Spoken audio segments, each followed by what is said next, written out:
नमस्ते। आज हम बात करेंगे कि कैंडल्स के पीछे क्या है, खासकर ऑन चेन के बारे में। क्योंकि तकनीकी विश्लेषण ये बताता है कि कीमत कहाँ पलट सकती है, जबकि ऑन चेन ये बताता है कि ऐसा क्यों होगा। हम इन दोनों टूल्स का एक साथ उपयोग करते हैं। आज हम ग्लास नोड के बारे में बात करेंगे। ग्लास नोड एक काफी दिलचस्प और महत्वपूर्ण टूल है ट्रैकिंग के लिए। आखिरकार इसका नाम ग्लास नोड रिसर्च यूं ही नहीं है। यहाँ विभिन्न विश्लेषकों की, जिनमें बड़े विश्लेषक और विभिन्न बड़ी कंपनियों के पूर्व विश्लेषक भी शामिल हैं, बहुत सारी राय प्रस्तुत की गई हैं जो अपने अपने बाजार के अनुभवों के आधार पर लिखते हैं। हम कुछ ऐसी मैट्रिक्स के बारे में बात करेंगे जो कुछ खास बदलावों को ट्रैक करने में मदद करती हैं, चाहे वे बदलाव होने से पहले हों या बाद में। पहली मैट्रिक जिसे हम आज समझेंगे उसे बीटीसी एसओपीआर कहा जाता है। एसओपीआर क्या है? ये स्पेंट आउटपुट प्रॉफिट रेशियो है। ये क्या दर्शाता है? क्या होल्डर अपने कॉइन्स को मुनाफे में बेच रहे हैं या नुकसान में? अगर एसओपीआर एक से ज्यादा है तो बिक्री मुनाफे में हो रही है, ऊपर से दबाव बनता है। अगर एसओपीआर एक से कम है तो बिक्री नुकसान में हो रही है, पूंजीकरण, संभावित बॉटम। अगर हम वर्तमान कीमत को देखें और थोड़ा छोटा टाइम फ्रेम चुनें, जैसे कि 7 दिन, 2 हफ्ते, 1 महीना या 3 महीने का चार्ट, तो हम देख सकते हैं कि इस समय एसओपीआर का स्तर 0.98 पर है, यानी ये एक से कम है। यह नुकसान में बिक्री, पूंजीकरण और उसी संभावित बॉटम की तलाश को दर्शाता है। अगर हम पूरी इतिहास देखें और बिटकॉइन के लिए पहले भी कई बार बॉटम निर्धारित किया गया है, तो हम देख सकते हैं कि ऊपर की ओर मूवमेंट के बाद जब एसओपीआर एक से ऊपर होता है और फिर जब करेक्शन होती है, एसओपीआर 0.97 तक आ जाता है। कभी कभी तो 0.96 तक भी चला जाता है और कभी कभी इससे भी नीचे, जैसे कि 0.9 तक। तो उसके बाद यह कैसे रिकवर करता है? चाहे बिटकॉइन को कितनी भी बार बॉटम बताया गया हो, हर बार वह वापस आ जाता है।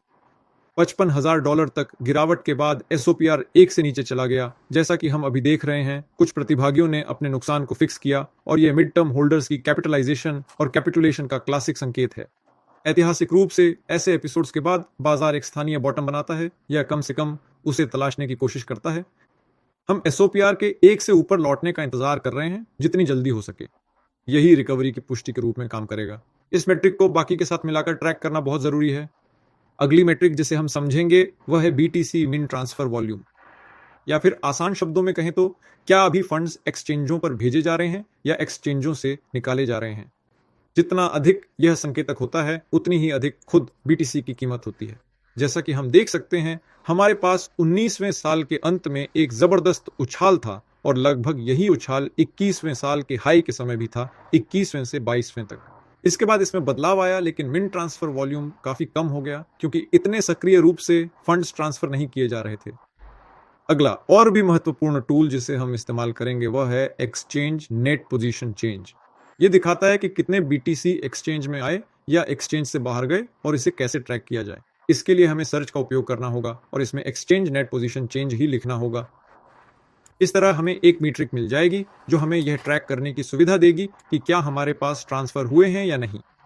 इसके लिए हम ग्लासनोड स्टूडियो का भी उपयोग कर सकते हैं।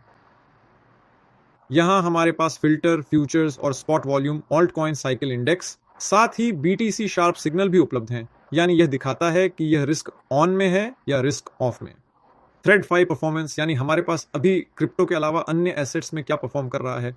टॉप गेनर्स, जिसमें सबसे आगे हाइप है, और साथ ही सेक्टर परफॉर्मेंस, जो जैसा कि हम देख सकते हैं फिलहाल केवल गिरावट दिखा रहा है, बिल्कुल वैसे ही जैसे मार्केट कैप।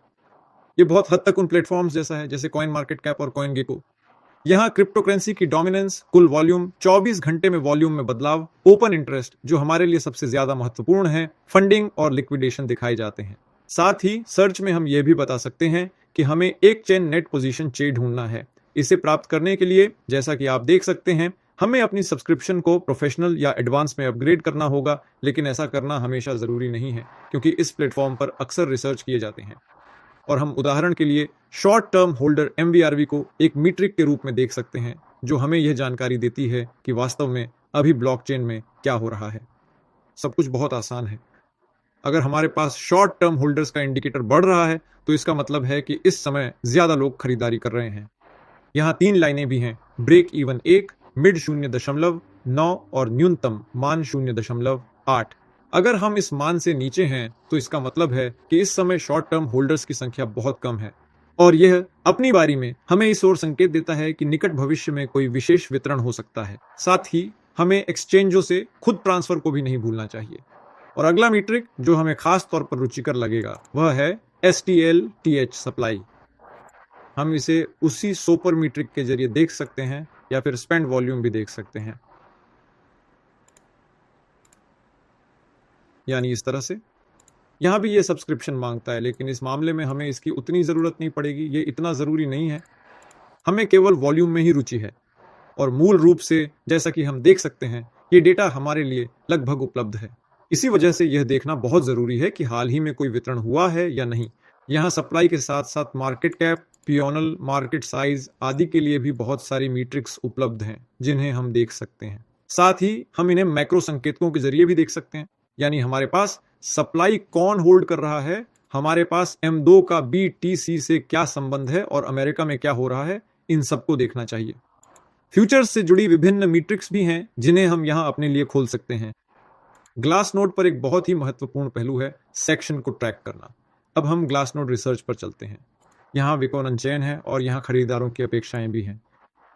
रिसर्च जो इंडिकेटर्स के जरिए की जाती है, risk indicator, realist price, true market mean, active investors mean, और हम यहाँ विचलन भी देख सकते हैं, यानी यहाँ व्यक्ति अपना दृष्टिकोण बता रहा है। नेट रियलाइज्ड प्रॉफिट लॉस पिछले 90 दिनों का, यानी हम देख सकते हैं कि फिलहाल ज्यादातर हम लूज चार्ट में हैं, जिसे इस नाम से जाना जाता है। और जैसे ही हम चार्ट खोलते हैं हमें फिर से सब्सक्रिप्शन खरीदने का सुझाव दिया जाता है। हमें ऐसा करने की कोई खास जरूरत नहीं है। साथ ही हीट मैप भी है जिसे हम देख सकते हैं, और of chain spot ETF net flow के इनसाइट्स भी, यानी ETF से ट्रांसफर हुए फंड्स फिलहाल नेगेटिव हैं। स्पॉट इंडिकेटर, क्यूमुलेटिव डेल्टा बायस, यानी क्या ये अभी दिखा रहा है कि स्पॉट खरीदार मौजूद है? जैसा कि हम देख सकते हैं फिलहाल यहाँ कोई स्पॉट खरीदार नहीं है, इसलिए कुल मिलाकर हम इन रिसर्चों पर भी ध्यान दे सकते हैं। ये काफी उपयोगी है, इन पर नजर रखना चाहिए। फंडिंग ए फ्लोर, यानी जिसे तथाकथित बॉटम की तलाश कहा जाता है। हम देखते हैं कि विभिन्न इंडिकेटर्स पर ध्यान दिया जा रहा है। यह मैक्रो बारकोर है। यहाँ बिटकॉइन, अमेरिकी डॉलर इंडेक्स और 10 साल की बॉन्ड्स का विश्लेषण किया जाता है। साथ ही कुछ अपने इंडिकेटर्स पर भी नजर डाली गई है जिन्हें ग्लासनोड प्रस्तुत करता है। शॉर्ट टर्म होल्डर फिर से ये देखता है कि वर्तमान में कितने होल्डर्स हैं, और STH सपोर्ट भी एक मीट्रिक के रूप में है जिसे हमने पहले भी देखा था। इसलिए ग्लासनोड आपके विश्लेषण के लिए एक बेहतरीन पूरक बन जाएगा जो आप करते हैं, और ये एक शानदार मार्कर इंडिकेटर भी है कि इस समय पैसा कहाँ है। और सबसे महत्वपूर्ण बात यह है कि यहाँ लिखने वाले रिसर्चर्स खुद क्या सोचते हैं, क्योंकि यहाँ अक्सर राय अलग अलग होती हैं, और यह देखना बहुत जरूरी है कि ये राय कैसे बदलती है, क्योंकि आखिरी बदलाव जो हमारे पास 24 तारीख को हुआ था, जैसा कि हम देख सकते हैं यहाँ खरीदार की अपेक्षाएं हैं। जैसा कि हम देख रहे हैं बिटकॉइन 66,230 पर ट्रेड कर रहा है।